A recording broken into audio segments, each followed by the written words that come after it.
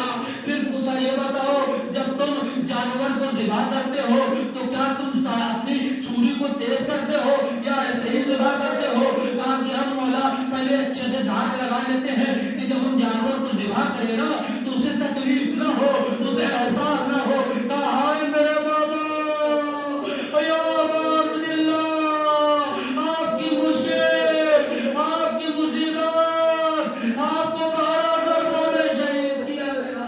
اجرکم اللہ تعالی عزیز ہو، مولا سوال کرتے رہتے ہیں۔ پھر مولا نے کہا یہ بتاؤ جب تم جانور کو ذبح کرتے ہو تو تنہا ذبح کرتے ہو یا کسی دوسرے جانور کے سامنے بھی ذبح کرتے ہو؟ کہا آقا ہم مسلمان ہیں، ہم اس کا خیال کرتے ہیں کہ اگر ایک جانور کو ذبح کر رہے ہیں تو اس کے سامنے کوئی دوسرا جانور نہ ہو۔ کہا ہے میرے بابا کی مظلومی، اے جناب زینب کے سامنے میرے بابا کو ذبح کیا گیا۔ مدینے کی گلیوں میں جب کوئی دعوت دیتا تھا کہ آقا میرے گھر میں شادی ہے، آپ آ جائیے میرے وہاں شادی پہ، تو مولا کہتے تھے کہ میں اسی وقت شادی میں جاؤں گا جب علی اکبر کا مصائب پڑھا جائے گا۔ جب مصائب پڑھا جاتا تھا آپ گریہ کرتے تھے، روتے تھے، آئے میرے بابا بڑی مظلومی سے شہید کیا گیا، آئے میرے بابا کی مظلومی۔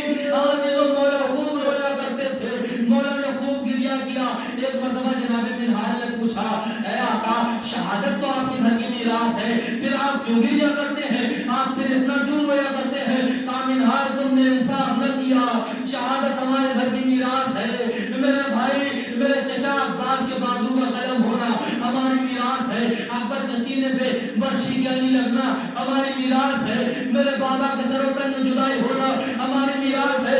لیکن منہال انصاف کرو، ماں بہنوں کا،